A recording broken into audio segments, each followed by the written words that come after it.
ये हमारे जनपद की किसानों के साथ सबसे बड़ी घटना है। तो वहां पर जो किसान है वो आत्महत्या करने के लिए मजबूर है। तो इसमें बैंक की भी मिली भगत है और ये जानबूझकर 1 करोड़ का घोटाला किया गया है। इस मैटर को मैं माननीय समाजवादी पार्टी के राष्ट्रीय अध्यक्ष माननीय अखिलेश जी के सामने प्रस्तुत करने के बाद उत्तर प्रदेश के दोनों सदनों में इस मुद्दे को उठवाएंगे, लेकिन किसी भी कीमत पर इन भ्रष्टाचारियों को बख्शा नहीं जाएगा और हर हाल में किसानों को न्याय दिलवाया जाएगा, चाहे इसके लिए कितनी बड़ी कुर्बानी करनी पड़े। पिताजी, हाल ही में एक मामला प्रकाश में आया है। आपको बता दें कि यह मामला उत्तर प्रदेश के पूर्व मुख्यमंत्री माननीय कल्याण सिंह जी बाबूजी के गढ़ कहे जाने वाले जनपद अलीगढ़ के अतरौली क्षेत्र का है।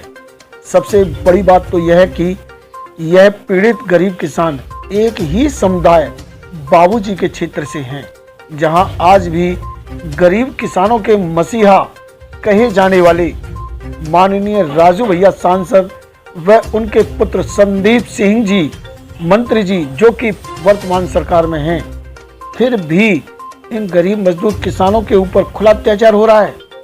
बताया यह भी जा रहा है कि इन गरीब मजदूर किसानों को अतरौली सोसाइटी व बैंक कर्मियों ने मिलकर एक बड़ी साजिश के तहत आज इन्हें आत्महत्या करने के कगार पर लाकर खड़ा कर दिया है। आखिर क्यों? क्या इन्हें न्याय मिलेगा? मान्यवर मैं चौधरी रामवीर सिंह यादव, पूर्व ब्लॉक प्रमुख बिजोली अलीगढ़। देखिए, साधन सहकारी समिति महगमा का ये मैटर है, ये मेरे संज्ञान में पूरी तरह से है और वहाँ के सैकड़ों किसानों पर उनकी जो वहाँ के सचिव हैं उन्होंने पासबुक और चेकबुक लेके रखनी थी कुछ भी, और उन्होंने इतना बड़ा घोटाला किया है कि ये लगभग 1 करोड़ का घोटाला है और 1 करोड़ तो मूल है। और इसमें खास बात ये है कि लोग 5 वर्ष 6 वर्ष और 10 वर्ष पहले मरे, उन लोगों के नाम भी गलत तरीके से मरे हुए लोगों के नाम कर चढ़ा दिया है। बीच में किसी प्रकार का कोई नोटिस नहीं दिया गया है और एकदम अब इनकी जमीनों की नीलामी होगी, ये कहकर यहाँ प्रस्तुत किया जा रहा है। किसान भागे भागे फिर रहे हैं और कोई भी न्याय देने को तैयार नहीं है। कोई राजनीतिक व्यक्ति भी इनकी बात नहीं सुन रहा है, प्रशासनिक अधिकारी भी इनकी बात नहीं सुन रहे हैं। तो वहाँ पर जो किसान है वो आत्महत्या करने के लिए मजबूर है। इतना तमाशा बनाया है कि किसी ने 3500 रुपया की मान लीजिए DAP या बीज वगैरह लिया, तो उस 3500 पर जीरो बढ़ाकर किसी ने मान लो 7100 रुपया लिया का सामान लिया, तो उस पर 71,000 कर दिया है। इस प्रकार की अनेकों घटनाएं हैं और कुछ लोग तो ऐसे हैं जिन्होंने न मतलब सोसाइटी देखी और न बैंक देखी।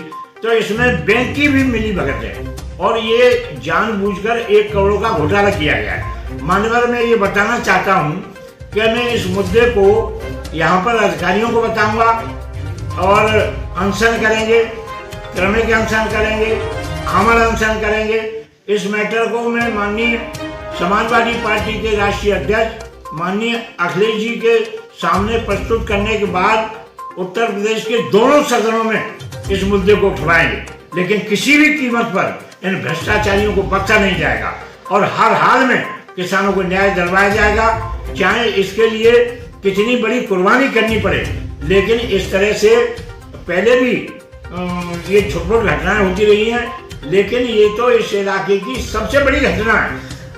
और यहाँ का किसान, मैंने उन लोगों से प्रार्थना पत्र लिए हैं, एफिडेविट लिए हैं और उसको ले जाकर मैं उत्तर प्रदेश के दोनों सदन माने विधानसभा और विधान परिषद और माननीय राष्ट्रीय अध्यक्ष अखिलेश जी को भी इसको प्रस्तुत करेंगे और फिर इसको बहुत ऊंचे लेवल पर उठाएंगे। अधिकारियों को ज्ञापन देंगे, धरना करेंगे, प्रदर्शन करेंगे, आमरण अनशन करेंगे, लेकिन हर हाल में किसानों का को न्याय दिलवाया जाएगा।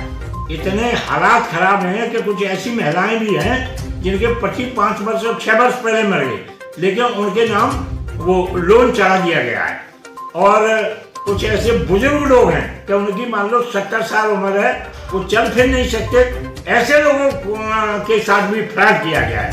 ये हमारे जनपद की किसानों के साथ सबसे बड़ी घटना है और इस घटना को किसी भी कीमत पर यहाँ का प्रशासन और शासन इसको दबाना चाहता है, लेकिन हम हर हाल में इसको उठाएंगे और किसानों को न्याय दिलवाएंगे।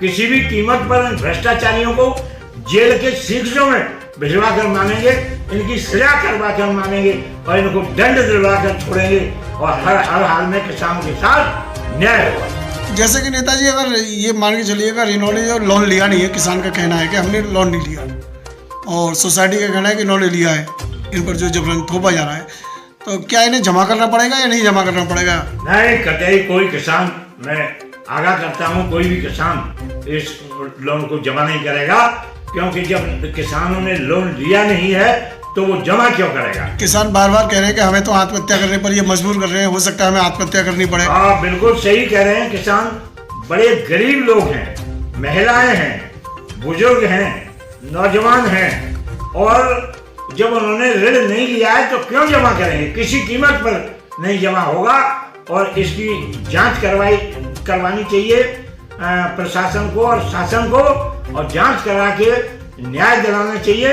अन्यथा हम अतरौली में ये सारा चक्का जाम करेंगे और धरना प्रदर्शन करेंगे और डीएम के हम ही जाएंगे और किसानों को न्याय दिलवाएंगे। क्यों नहीं था? जैसे कि आपने देखा होगा अतरौली माननीय कल्याण सिंह महोदय जो है बाबूजी जरूर रहे थे, तो उनका ये गढ़ कहलाया जाता है और ज़्यादातर इसमें जो जितने भी जो किसान हैं वो सब एक ही समुदाय से हैं। इसमें यह है कि बड़े बड़े यहाँ नेता भी हैं और भी बड़े लीडर्स हैं यहाँ पर, राजू भैया जी हैं, मंत्री जी हैं, तो क्या इन तक अभी ये जानकारी पहुँची नहीं पहुँची? देखिए, लोगों ने इन लोगों को भी बताया है, लेकिन ये सत्ताधारी दल के लोग हैं, चाहे मंत्री हों चाहे सांसद राजू भैया हों, ये इन्हीं की पार्टी की जो वर्तमान सरकार है ये इस मुद्दे को दबाना चाहते हैं। अन्यथा हमारी क्या जरूरत है? ये उनके ही समाज के बहुत बड़ी संख्या में लोग हैं, उनको आगे आकर इसकी निष्पक्ष जांच कराकर दोषियों को दंडित कराना चाहिए और जो है किसानों को न्याय दिलाना चाहिए। आखिर ये सोसाइटी के सचिव वगैरह हैं, इन्हें बल कहाँ से मिलता है? इतना ये जबरन जो ये थोप रहे हैं किसानों के ऊपर, इतना बड़ा लोन जो है 1 करोड़ रुपए का, तो ये इन्हें बल कहाँ से मिल रहा है? किस तरह से इसमें ये? देखिए, इसमें कुछ उच्च अधिकारी भी इसमें मिले हुए हैं और इसीलिए ये आज तक शिकायत की गई है और ब्लॉक स्तर पर एडीओ कोऑपरेटिव वो उनके भी संज्ञान में है और बैंक के भी संज्ञान में है, सचिव के संज्ञान में है और ये जो अकाउंटेंट है उनके संज्ञान में है और कुछ और दलाल प्रवृत्ति के लोग इसमें लगे हुए हैं। ये सब मिलकर किसानों की जमीनों को नीलाम कराना चाहते हैं और हम इसको किसी भी कीमत पर इसको नीलामी नहीं होने देंगे। किसी भी कीमत पर किसानों को हम न्याय दिलाएंगे, विधान परिषद में उठवाएंगे, विधानसभा में उठवाएंगे, माननीय अखिलेश यादव जी से कहेंगे और हर हाल में किसानों को न्याय दिलाएंगे। लोग कहते हैं कि सर ये इस समय भाजपा जो है किसानों की मसीहा है और यहाँ किसानों को पूरी तरह से एक अत्याचार हो रहा है। ये भारतीय जनता पार्टी पूंजीपतियों की पार्टी है, सरमाएदारों की पार्टी है। इनका किसानों से कोई लेना देना नहीं है। उनकी असीम अनुकंपा समझिए भारतीय किसान यूनियन की और जो है राकेश टिकैत और इन लोगों की। आज भी ये लोग दिल्ली में जमे हुए हैं, उन पर लाठीचार्ज करवाया है और लोगों को बुरी तरह से मारा जा रहा है। उसमें गोलियां चलने पर लोगों की हत्याएं हुई। पहले भी काफी बड़ी संख्या में किसान मरे। ये किसानों की तो बिल्कुल हिम्मती नहीं है। यहाँ से तो मेहुल चौकसी और जो है अम्बानी और अडानी, ये इन लोगों के इशारों पर चलने वाली है। बहुत सारे लोग, विजय माल्या और मेहुल चौकसी और ये कई लोग जो है यहाँ से रुपया लेकर विदेश को भाग गए और कहते हैं कि हम राम को लाएंगे, हम राम को लाए। अरे तुम राम को, वो तो भगवान है, वो पहले कहीं चले गए थे क्या? और वो तुम उनको लाओ, विजय माल्या को ले आओ, राहुल चौकसी को ले आओ इतना बड़ी संख्या में इस सरकार ने बड़े बड़े सरमाएदारों का कर्ज माफ किया है और ये पूरी तरह से किसान विरोधी है और ईवीएम में घोटाला करके ये भारतीय जनता पार्टी के लोग जीत रहे हैं। अगर इनमें दम है और इन्होंने अपनी माई का दूध पिया है और ये अपने माई के लाल हैं, तो मैं इनको चैलेंज देता हूँ कि बैलेट पेपर से चुनाव करा के देखें।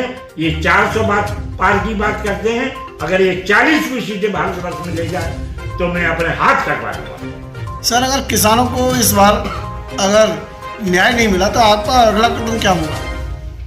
किसानों को न्याय नहीं मिला तो हम आंदोलन करेंगे, विधान परिषद में उठाएंगे, विधानसभा में उठाएंगे। हम अपने पार्टी के मुखिया, समाजवादी पार्टी के राष्ट्रीय अध्यक्ष अखिलेश यादव जी के सामने बात रखेंगे, धरना करेंगे, प्रदर्शन करेंगे, आमरण अनशन करेंगे और किसानों को न्याय दिलाएंगे।